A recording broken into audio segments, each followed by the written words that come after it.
Hi, this is Jim from Safety Wars. Before we start the program, I want to make sure everyone understands that we often talk about OSHA and EPA citations, along with some other regulatory actions from other agencies, legal cases, and criminal activity. Everyone is innocent until proven guilty in a court of law. Proposed fines are exactly that, and they are often litigated, reduced, or vacated. We use available public records, news accounts, and press releases. We cannot warranty or guarantee the details of any of the stories we share, since we are not directly involved with these stories, at least not most of the time. Enjoy the show. This show is brought to you by Safety FM.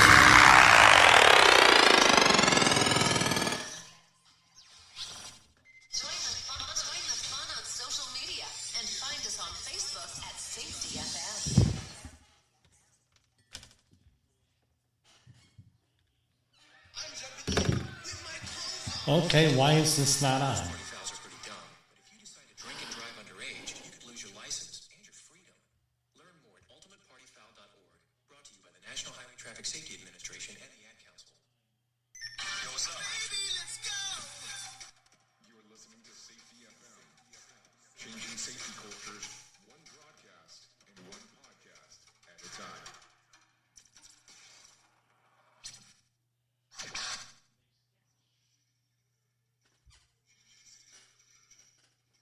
Hi, this is Jim from Safety Wars. Before we start the program, I want to make sure everyone understands that we often talk about OSHA and EPA citations, along with some other regulatory actions from other agencies, legal cases, and criminal activity. Everyone is innocent until proven guilty in a court of law. Proposed fines are exactly that, and they are often litigated, reduced, or vacated. We use available public records, news accounts, and press releases. We cannot warranty or guarantee the details of any of the stories we share, since we are not directly involved with these stories, at least not most of the time. Enjoy the show.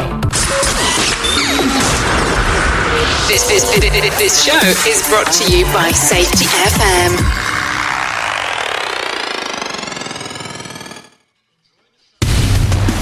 And from the border of liberty and prosperity in the highway to the north, this is Safety Wars for Tuesday, October 1st, 2004. How's everybody doing out there? Don't know what is sometimes we have to restart things.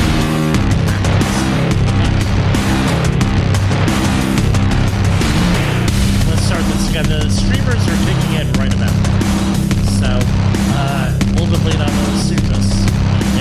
No, let's go. But anyway, hope everybody is having a great time, great day here. In the Northeast, we are dealing with the beginnings of fall.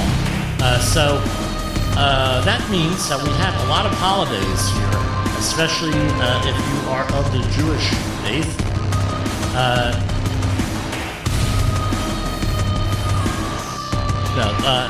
We have Rosh Hashanah coming up. So Wednesday, Thursday, Friday, I don't know if we'll be on the air or not, but we will see with that. Big news today, I mean, I've been keeping up with this all day, is what's going on right now in Israel here. So this started out, and what you try to do is, like with all these things, again, I'm not a military person, per se, but I have had a lot of training in disaster response to terrorism and things of that nature. As far as disaster preparation, we just went through a month of disaster preparation commentary here. And one of the things that they always teach you in all of these classes, all of these programs, is a multi-vector attack. Meaning that you're going to have a couple of things going at one time, especially if you're using terrorism as a tactic to try to confuse things, to try to overload the system, to try to do whatever. Sort of like the whole rules for radicals things, where you want to keep the pressure on. So very early this morning, first news that came out was 7 murdered in Haifa terror shooting. No, it's spelled Jaffa, Jaffa, but pronounced Haifa, as far as I know. Terrorist shooting, many more wounded. 7 were murdered and 17 were wounded to varying degrees. The 2 terrorists were shot dead by security forces. And this was like first thing in the morning this came out. So 7 people were murdered and dozens were wounded in a terrorist shooting attack in a light rail station in Haifa on Tuesday evening. Right, so evening their time. So it was like mid-morning our time here. 6 people were, that's on the East Coast of the United States. 6 people were taken to a medical center with at least 2 in critical condition with head wounds and others moderately to seriously wounded. 12 wounded, including a child, were transferred to the Wolfson Medical Center. 5 were in serious condition. So we heard that, and then about an hour later, right, it was like the people who have been dealing with this stuff, their career, have been watching this. We were like, hey, what's next here? So you have a mass shooting, and then about an hour or 2 later, we got the reports that there was a missile attack on Israel. The official word, and we're going to go to voanews.gov here. Again, I had to restart everything once we kicked in here. Voice of American News. Israel says Iran's rulers made a big mistake in large-scale ballistic missile attack. Now, just to let you know, VOA News, right, not only did Sammy Hagar write a song about this in the early 80s, VOA, right? Voice of America. But that's a real thing here, and it's the official news service of the United States to foreign lands. But we are allowed to use it. It's open source. It's by the government here, so we're appropriate. We're going to be using it here. Israeli, and this is a story, Israel says Iran rulers made a big mistake in large-scale ballistic missile attack. Israeli Prime Minister Benjamin Netanyahu said Iran's Islamist rulers had made a big mistake by staging a large-scale missile attack on his nation Tuesday and warned they will pay for it, quote, end quote. The Israeli and U.S. officials said Iran fired about 200 ballistic missiles at wide swaths of Israel after nightfall on Tuesday. Most were intercepted by Israeli forces, aided by warships from the U.S., Israel's main ally. The attack was a major escalation of the year-long conflict between Israel and everybody else. Videos posted online showed some of the Iranian missiles striking the ground in Israel while others landed in neighboring Jordan. There is no immediate reports of Israeli casualties. Since this happened at night, I imagine they're going to be waiting till the morning until they find out what exactly is going on there. Netanyahu reacted to the Iranian assault in a video statement that he made late Tuesday while addressing his cabinet, saying the Islamic Republic's leaders in Tehran apparently have not understood Israel's determination to retaliate against its enemies, but they will understand, he added. Hours earlier, Iranian President Mossad Pezeshkian, sorry about that, P-E-Z-E-S-H, Pezeshkian, posted a message on the X platform saying Iran had given a decisive response to the aggression of the Zionist regime, a pejorative for Israel. This action was in defense of the interests and citizens of Iran. Let Netanyahu know that Iran is not a belligerent but stands firmly against any threat. Do not enter into a conflict with Iran, he wrote. U.S. President Joe Biden, speaking Tuesday at a briefing in the White House, said, at my direction, the United States military actively supported the defense of Israel. We are still assessing the impact, but based on what we know now, the attack appears to have been defeated and ineffective. Biden said the thwarting of what he called Iran's brazen and expected attack was a testament to Israel and U.S. military capabilities. And he added, make no mistake, no, we support Israel. And going on with this, this is all because Israel invaded parts of Lebanon. They said, didn't call it an invasion, but it was a skirmish for that strategic kind of thing to rout out some missile launching sites. But essentially, that's what's going on there with in Israel. So we're waiting for the other thing. The IDF, Israeli Defense Forces, says their Air Force remains fully operational, and now they vow Jerusalem will not stand idle following the barrage of 200 missiles fired across the country. Tehran says fully prepared for any retaliation. So they're saying the article says 180 missiles. Oh, whatever. It comes down to that.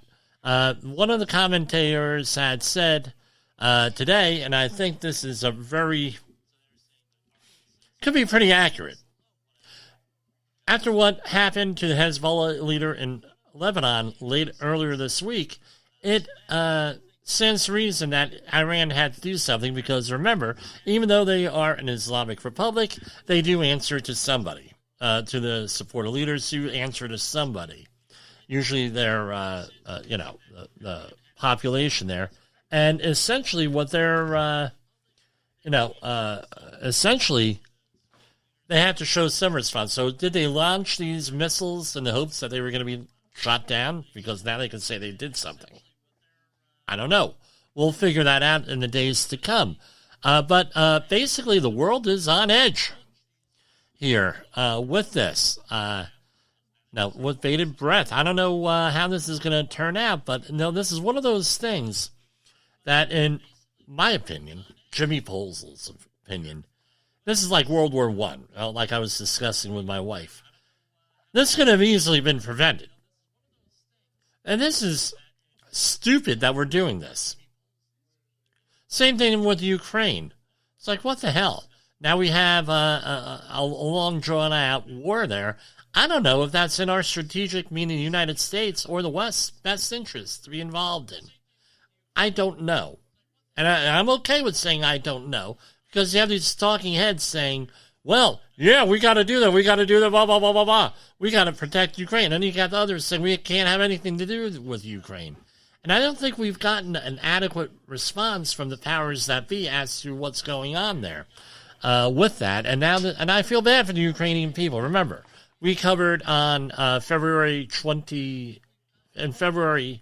13th, I believe it was, February 2021, we had Imogen Salva talking about my family and her family's experience with dealing with the Soviet Union, and we understand how brutal that is, and apparently Russia is still doing the same stuff 80 years later, right? Over 80 years later.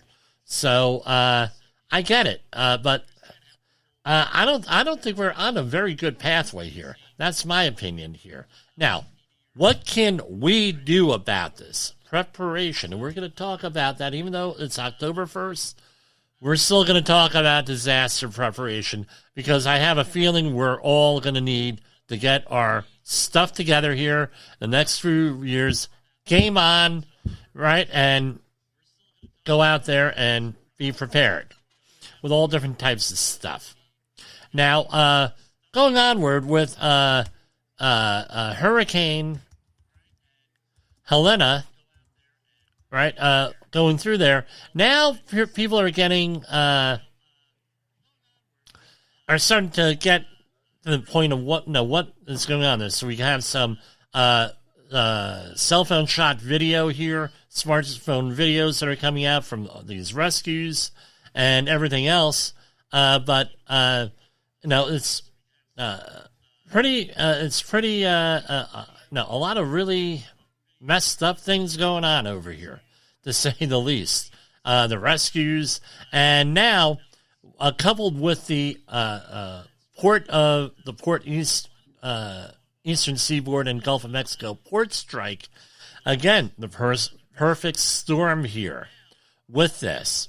And we're already having a possible tropical depression right now that may be following up on Florida early next week here, dumping more rain in that whole area. Now, there's been reports of people slashing tires of trucks, because that's like the only thing that, and they're like emergent truckers, right, delivering supplies and things of that nature. I only read a couple of, and they were legitimate news outlets, mainstream news. I haven't heard too much more about that. Now, Also, what I want to point out here is now we have a run on basic supplies between the hurricane ravaged areas and everyone else on the East Coast. So there's been reports of toilet paper, a run on toilet paper again. I don't get it. I mean, during the pandemic, I mean, there was I had ordered paper towels over the through Amazon, and they were the same price as toilet paper. We got like a whole case of toilet paper, and everyone's complaining, what are you getting all this toilet paper? I didn't. I ordered paper towels, but they delivered toilet paper. And I said, don't look a gift horse in the mouth. And sure enough, a week later, no toilet paper to be found in Rockland County, New York. So I was like, yeah, it was a mistake, but it was a fortuitous mistake with toilet paper. Now, apparently, that's going on again now. So, here we go. Toilet paper. Again, I had to restart everything. I had this all lined up. Paper shortage. Let's see if we get some mainstream news here. All right. Strike. This is from WYRK out of New York. This is Country 106.5. Strike could cause shortage of this in New York. Back in March of 2020, right before restaurants, schools, and other local businesses closed their doors due to COVID-19, New Yorkers were scrambling to gather everything they needed to stay indoors for the foreseeable future. Now, my mother, right back then, she pointed something out. In February, there was all the toilet paper sales in all the supermarkets. Why did my mother notice that? Because mothers notice that sort of thing. And that was coupled with, the supply chain was getting all fouled up, right? And, and the commercial delivers of toilet paper, right? Their supply wasn't disrupted, but everyone else was because they weren't in work. And and I have it on very good authority here because I know some custodial engineers out there. They told me, look, that they were running low. They always have run through a lot of toilet paper, not because it's a public rest room, but because the people steal toilet paper. I said, you got to be kidding me. People are stealing toilet. Jimmy, people are stealing toilet paper. Really? Yeah, really. But, and so now they couldn't steal toilet paper because they're under lockdown. So thousands of New York State residents went from store to store in panic trying to find the necessities they needed, and one item in particular was especially difficult to find. We don't mean to sound the alarm bells, but there's a huge possibility that could happen again. Beginning Tuesday morning, 12:01 a.m., thousands of dock workers along the East Coast are essential for getting goods into the United States walked off the job, citing the need for better job security and higher wages. I'm going to tell you this much. Okay, I don't have the complete context here, but this happened in the Wayback Machine. We got to go in the Wayback Machine to the early 2000s, 2002, and on the West Coast, where the union members did not get a lot of sympathy because in California with their thing, right? And here, let's do this. Average pay of longshoremen in New York. So, according to and this is from CBS News, how much do dock workers make? Roughly 25,000 striking dock workers at ports along the East and Gulf Coast are rallying for higher pay and stronger guardrails around their jobs being automated out of existence. So only workers at 14 East and Gulf Coast ports are on strike. West Coast longshoremen are represented by a different union which negotiated for a different type of thing. So let's go down here. Pay for longshoremen is based on years of experience. Under the former contract, which expired Monday, starting pay for dock workers was $20 an hour. That rose to $24.75 after 2 years, $31.90 after 3 years, and topping out at $39 for an hour for workers with at least 6 years of service. The union is demanding a 77% raise over 6 years, or the equivalent of $5 increase per hour for each year of the contract. But basically they're essential workers. So right now, the top tier hourly wage of $39 amounts to just $81,000 nationally, but dock workers can make more by taking on extra shifts. For example, according to 2019 to 20 annual report for the Waterfront Commission of New York, about one-third of local longshoremen made $200,000 or more a year. So a more typical longshoreman salary can exceed $100,000, but not without logging substantial overtime hours. Daggett, the ILA president, maintains that these higher earners work up to 100 hours a week. So across the industry, including non-union jobs, pay for some dock workers can be far more modest at around $53,000 a year, according to the job site Indeed. This is from CBS News. So that puts it into a little bit of context here.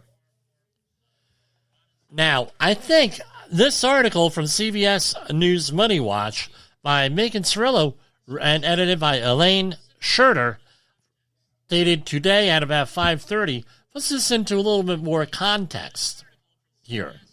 Because often people think that they're union workers, they're bringing in the money. They're doing it. Not necessarily true, because they're tapped out at $39 an hour. But look at the hours that they got to go. And I have family members that have been in this industry. Long hours, brutal hours, on the water, and everything else with this. I mean, it's a hard job. $39 an hour. In the New York area, $39 an hour, that's $81,000 a year base salary. Not going to get you much, because the minimum for a modest lower middle class lifestyle in this area, $81,000 ain't groovno. I'm going to tell you that. Especially if you're a single wage earning family unit, yeah, not a lot. So I see it from those points of view. The danger that we have here with this strike is that for the longshoremen is that stuff is automated. It's going to be automated here. That's what I see going on here eventually. So, be interesting here. May you live in interesting times, as the Chinese curse says. Now, how does this impact us? Fruit, like I mentioned last night, a lot of anything that comes in on the ships, fruit, anything from Europe, they're not going to go around the Cape of Good Hope or through the Suez Canal. They're going to be parked right out there along the along New York Harbor.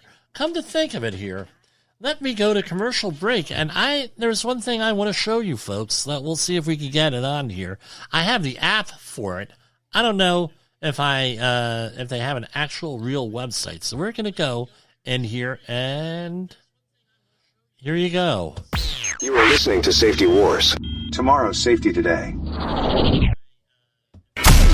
In the professional safety community, communication and planning are just a few keys to your program's success. The question many practitioners have is, where do I start?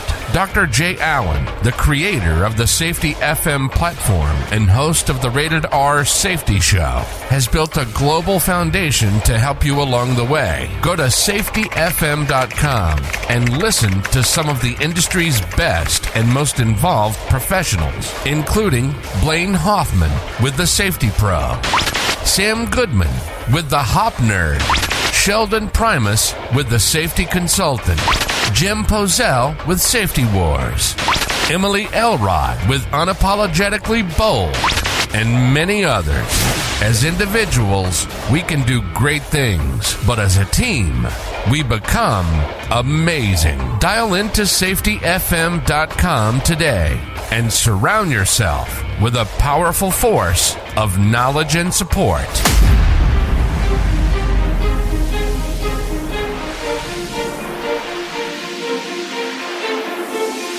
Want to avoid hefty OSHA fines and keep your team safe? Let's dive into the General Duty Clause. The General Duty Clause, Section 5(a)(1) of the OSHA Act of 1970, is a catch-all rule to cover unregulated hazards. Employers must keep workplaces free from recognized dangers that could cause death or serious harm. For OSHA to cite you under the General Duty Clause, they must prove the following 4 things. 1. The employer failed to render its workplace free of a hazard. 2. An employee was exposed to that hazard. 3. That hazard was causing or likely to cause death or serious physical harm. And 4. Feasible means exist to free the workplace of the hazard. Employees aren't off the hook either. Section 5(b) mandates they follow all safety standards. Both employers and employees must work together to maintain a safe work environment. Examples: think lifting above shoulder height repeatedly, or working without proper support. Stay proactive. Monitor work areas, apply the 4-part test, and you'll prevent those nasty citations and keep everyone safe. Need help? And more information? Contact Jim Posel and the Safety Wars team to help you prevent workplace incidents, conduct safety audits and training. Contact the Safety Wars team at jim@safetywars.com or 8452-695772. Visit us on the web at www.safetywars.com. Let's build a safer workplace together. From the front lines of the safety war, it's Safety Wars, with your host, Jim Posel on Safety FM. Get ready to face the harsh reality. Okay, so here I have, this is from marinetraffic.com, and I believe this is fair use, so I'm going to go with it. So all of the ships out there with a transponder are located on here. So if I zoom out here, I'm zoomed in on New York City. I know you're looking at this you're not looking at this on Safety FM, the audio portion here. But here you have all of the ships basically in the world you are looking at. And some of the websites, this isn't the only one. I don't prefer one over another. I really have no use of this except for curiosity where things are.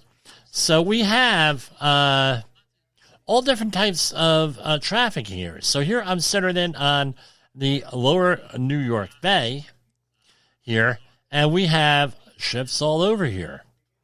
So I am Staten Island, right over here, and all different boating things. You have the Grander, all different, and this is here in this little harbor here.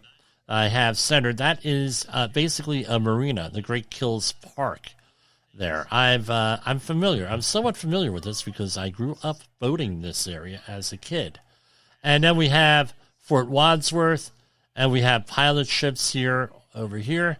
Now, if we go over here, this section here, this is over by Bayonne, right? We see Bayonne. This is the Jersey City area. This is the former military ocean terminal here. And we have one ship in there, and that is the Mein Schiff. Yes, I'm not kidding you. Mein Schiff, which is probably a German vessel here that's moored over there. And that is, over there is also where the Teardrop Memorial is to September 11th. And in Bayonne, we have the Conquest, and we have the Captain Dan. That's over at the IMTT terminal. And going here, Martin Explorer over at IMTT. IMTT is very large, right? Terminal. And those are most likely oil tanks. We have other ships here. And let's see, and we're talking about Port Newark. Usually this is loaded up with ships here.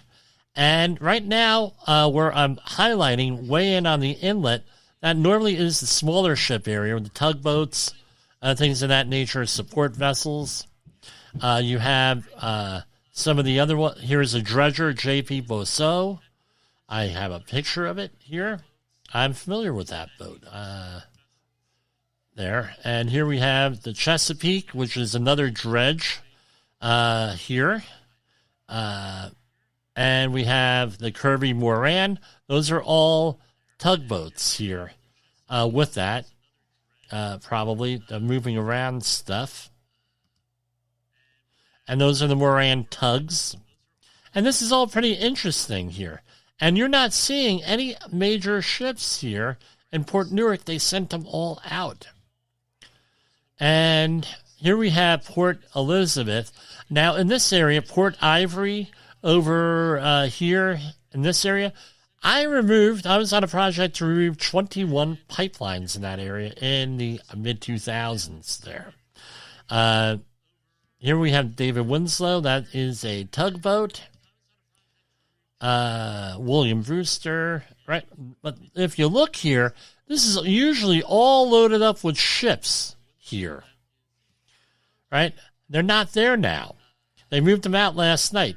Here we have at the Bayway Refinery. What do we have? We have the Trinity, which is a crude oil tanker. To my knowledge, the crude oil, the oil business was not, or is not impacted by this. I might be wrong on that one, but that's what's going on there. And if you look here, earlier today, there was ships all over the place here with here.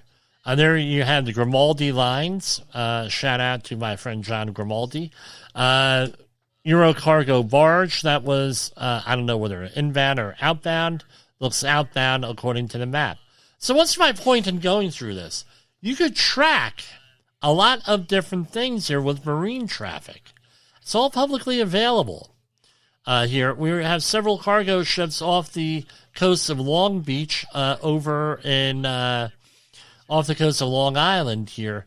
I think from my thinking, from what I've heard, they're just hanging out there waiting for what to do. So again, for every one day this stuff is delayed, and one day it takes anywhere from, I've heard estimates from 4 to 8 days, more commonly 6 days, to get back on schedule here. So if this goes more than 2 or 3 days, again, it's going to add on a week of stuff, essentially, of bad situations. And if this goes much longer than that, now we're talking about a major disruption here to our economy, because 1/5 reportedly of the 1/5 of the U.S. economy is goes through the East Coast ports here. Now, my question is this. Let's go down and see how this has impacted the here. Oh, and of course we got the ads coming up because I did not pay for this. So let's go down to the Gulf Coast. Here.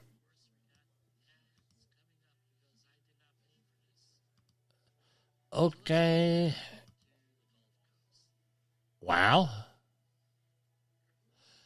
So we're able to see what's going up the mighty Mississippi River and some of the other rivers. We actually have the U.S. Oh, I didn't know that. The Comfort is over there. U.S. Navy hospital ship there. I didn't know what it's doing, but stuff's all backed up here. Around the New Orleans area. I don't know if these are supposed to be there or not there. I don't know. But I know they're doing their recovery work just out of curiosity. So there's a lot of stuff. And if you are a Star Trek fan, Kobe.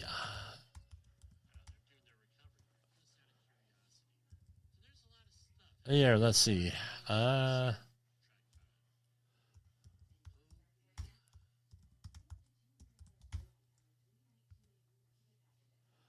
on, let me try this. How do we spell? I know I'm spelling it wrong.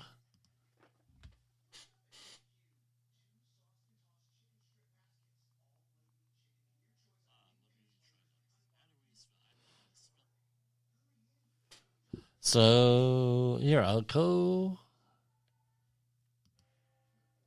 Almost.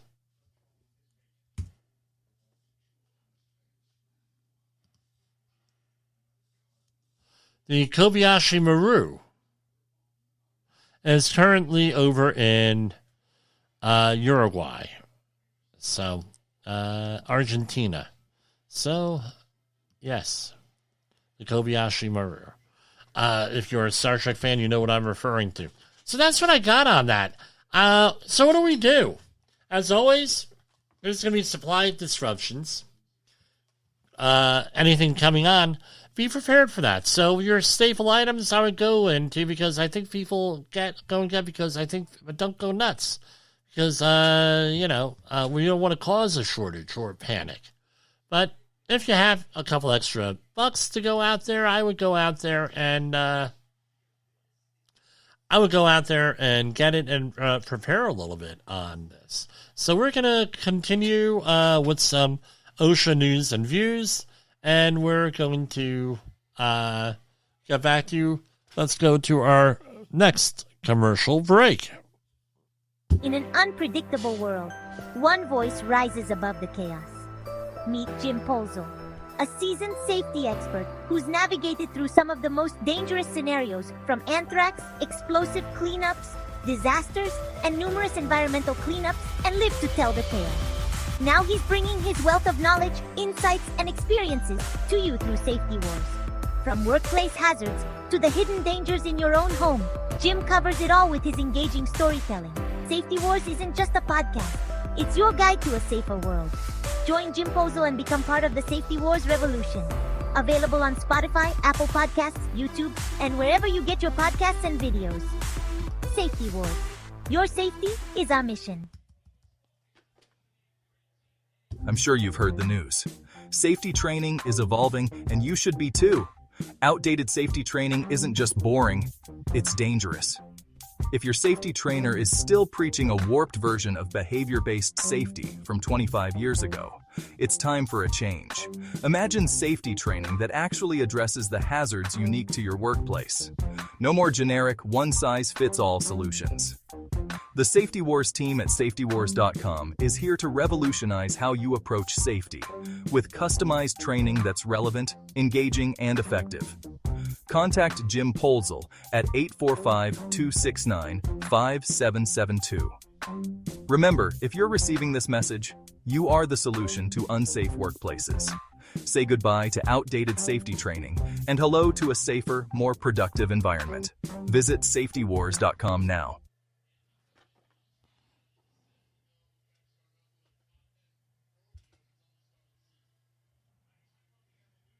This is gonna blow your mind. There's a new daytime talk show on your local cable access station.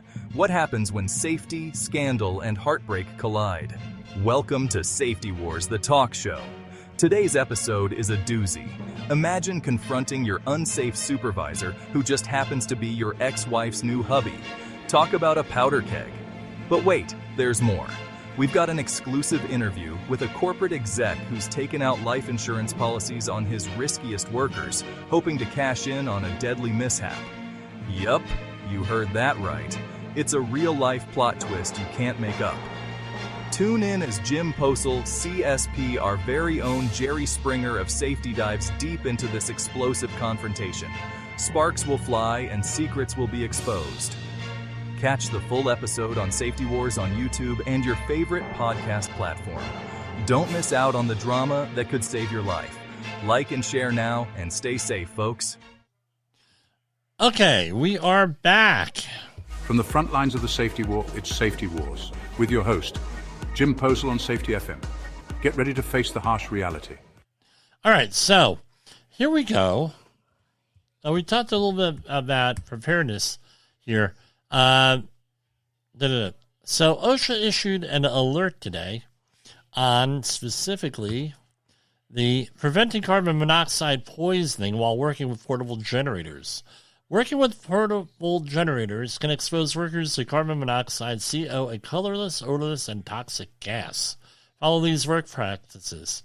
Inspect a generator for damaged or loose fuel lines. That's actually happened. I've seen that happen where a fuel line ruptures.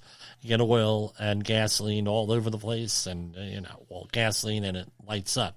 Keep the generator dry, maintained, and operated according to manufacturer's instructions. Do not use a portable generator indoors.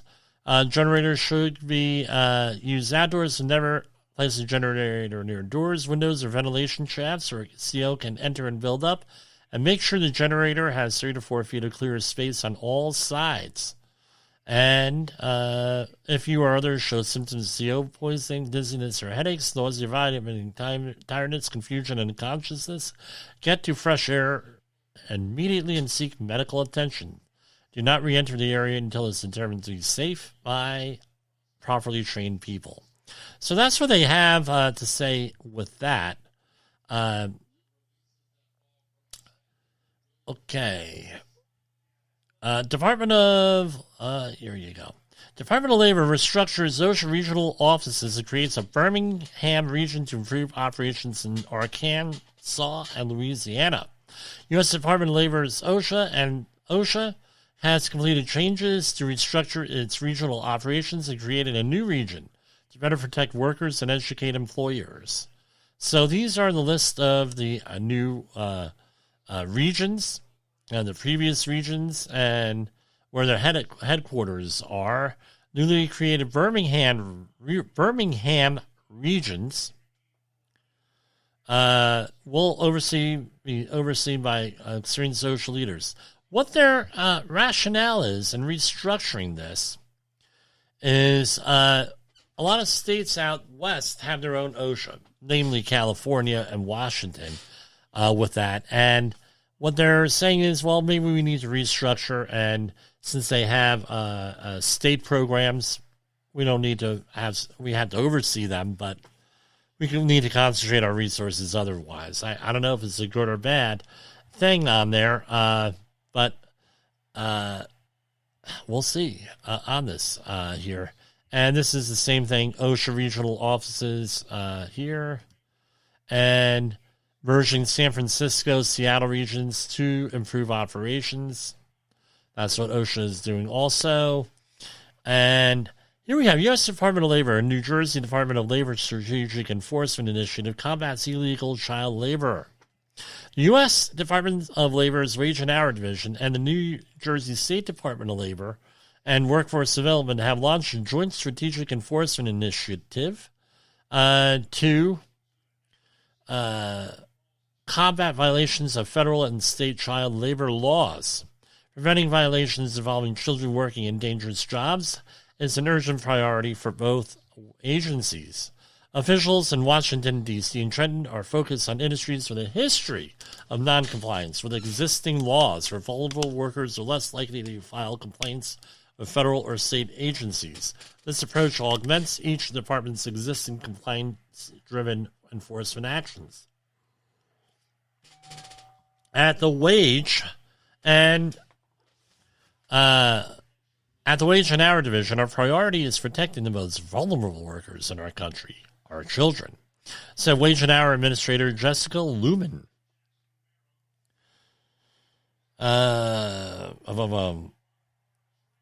We will use strategic enforcement innovation and every available tool to hold any employer who tries to profit by using illegal child labor accountable.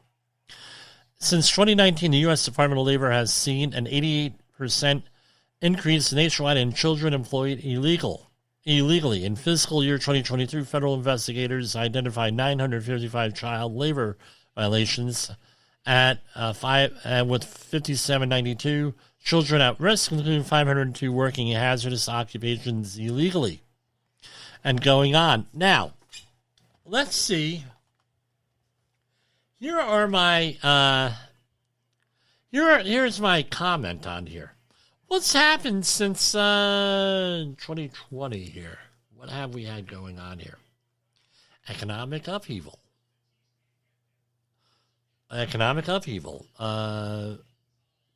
Huge illegal immigrant population coming in, regardless of what your opinion is on this. We're not allowed to call them, though. We're allowed to have to call them migrants. Okay, fair enough, migrants. You don't want a more positive spin on things. However, the law still refers to them as the illegal immigrants. Now, this is what it comes down to. Maybe if we had better economic conditions, perhaps we wouldn't have so many children working. and dangerous things. And the other thing is this. The workers that come over, the migrants that come over, they don't know what their rights are. How many of them are working under the table? How many children are working off the books or under the table? Maybe under an assumed alias. Remember, I'm used to dealing with people from Eastern Europe. Believe me, they have assumed aliases. There used to be a dude years ago rumored to be in Passaic County, New Jersey. He had 20 names and 20 social security numbers, and he would rotate people out from Poland and Eastern Europe and assign them those numbers, and then they'd leave, and then 20 more people would come over and use those numbers and names. One of my clients had proof of it, and they were forced to manage that legally, of course.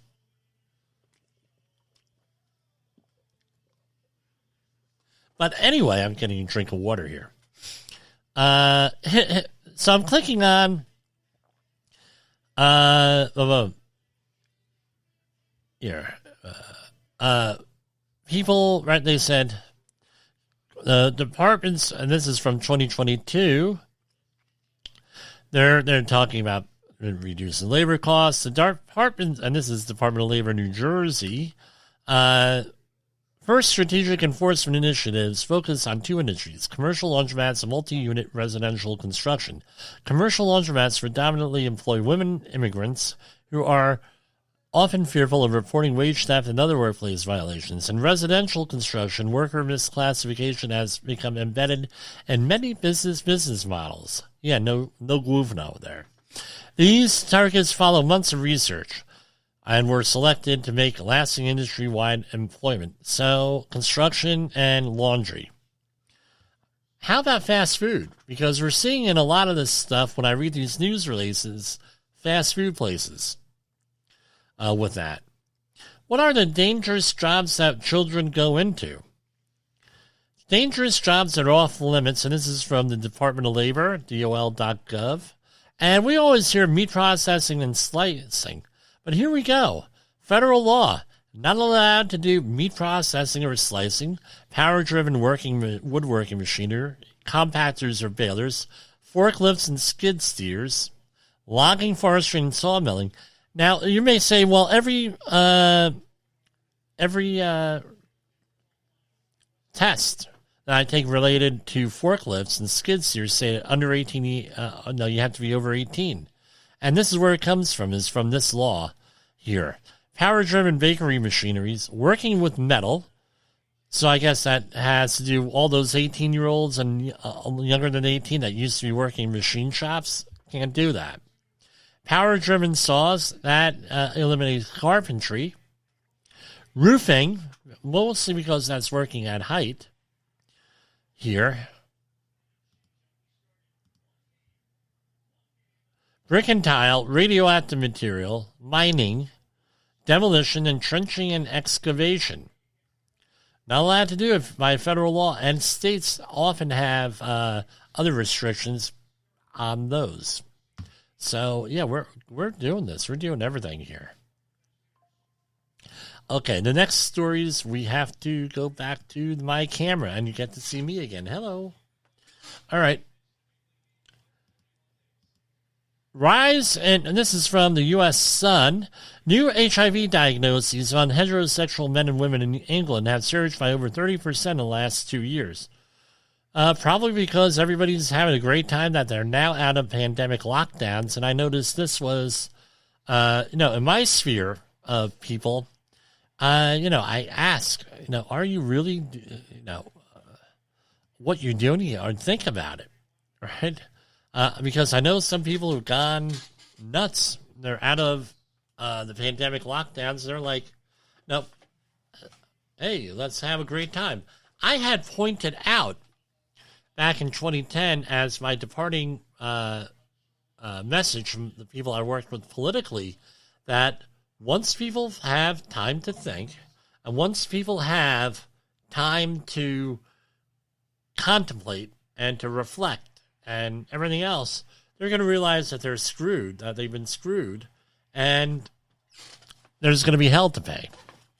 I think this is an outgrowth of that. People, lock people up. It's sort of like what I've heard from prisoners that I've worked with, former inmates, for ex-cons. They said once you're in prison, the lights go out. Often, especially if you're in a minimum security prison, let's say, or be any prison, solitary, you're alone with your thoughts.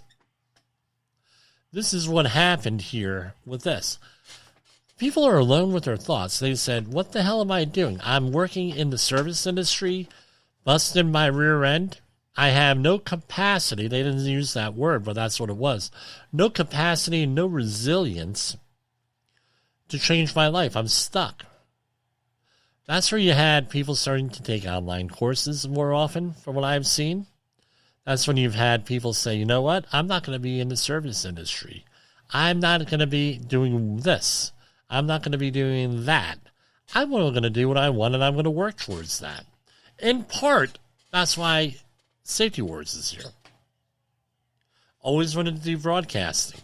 So here we have a situation where people were all pent up, locked away, not allowed on the streets. And now we're shocked where HIV diagnosis among heterosexual men and women in England has surged by over 30% in the last 2 years. People are letting loose. People are doing stuff that they shouldn't be doing with this. Aren't thinking, taking risky behavior with this stuff. Like I should be one to talk. I'm not judging. I'm just saying what this is. Experts are uncertain why cases are rising and suggest better access to testing may be a factor. Okay. It is the second consecutive year that heterosexual diagnoses of HIV have outpaced those among gay men. Experts say this indicates more action is needed. Maybe less action is needed to reduce the new different kind, and to reduce new HIV diagnosis among heterosexuals. Charities fear the aim of ending new cases of HIV in England by 2030 is now at risk. The latest figures reveal the new diagnosis in England jumped by 15%. What's the age group? Doesn't they mention the age group? For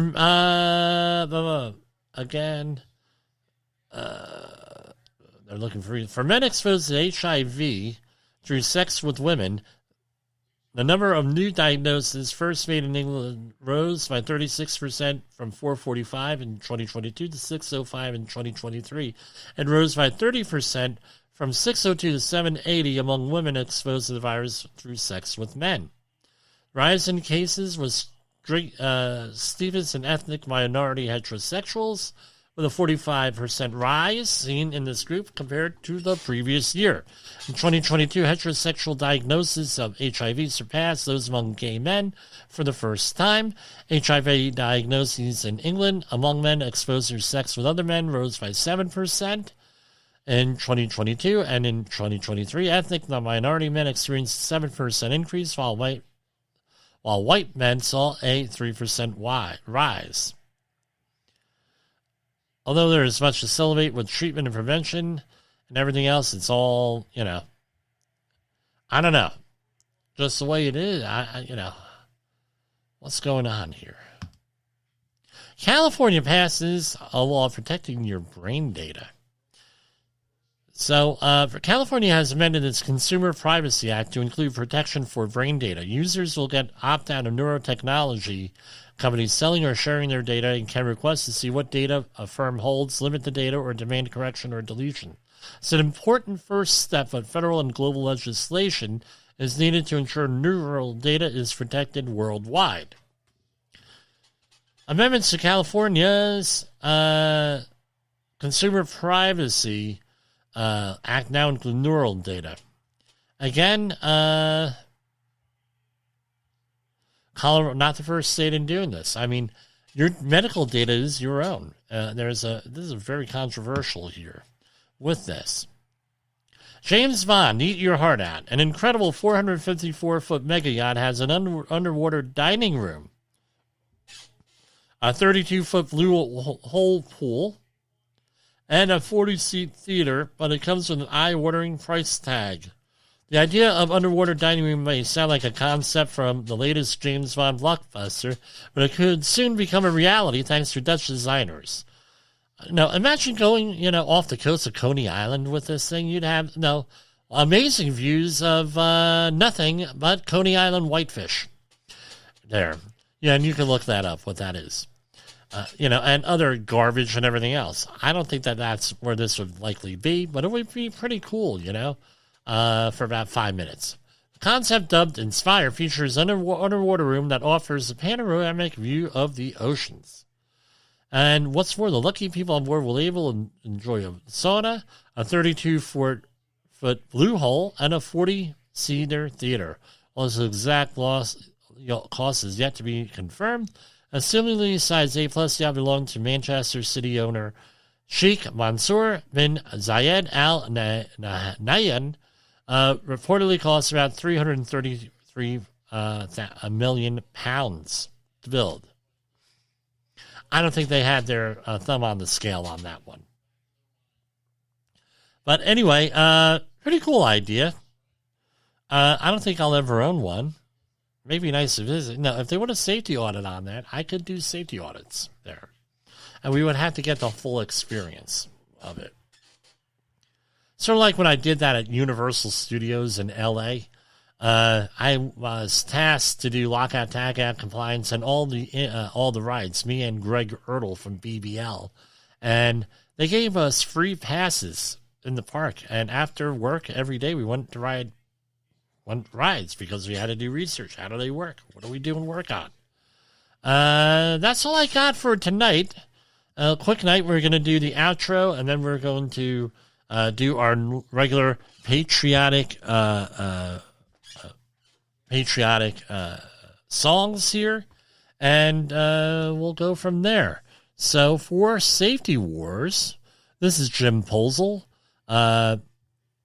Wanted to thank you for listening and viewing here on the streamers. We'll be posting the streamers very shortly here. And let's see, do I have? No, I don't have. Okay, I'll find the American flag here in a minute here. So I'm using a different platform to record video today because I haven't been happy with the other platform. So for Safety Wars, this is Jim Posel. The views and opinions expressed on this podcast are those of the host and its guest and do not necessarily reflect the official policy or position of the company. Examples of analysis discussed within this podcast are only examples. They should not be utilized in the real world as the only solution available, as they are based only on very limited and dated open source information. Assumptions made within this analysis are not reflective of the position of the company. No part of this podcast may be reproduced, stored in a retrieval system, or transmitted in any form or by any means, mechanical, electronic, recording, or otherwise, without prior written permission of the creator of the podcast, Jay Allen.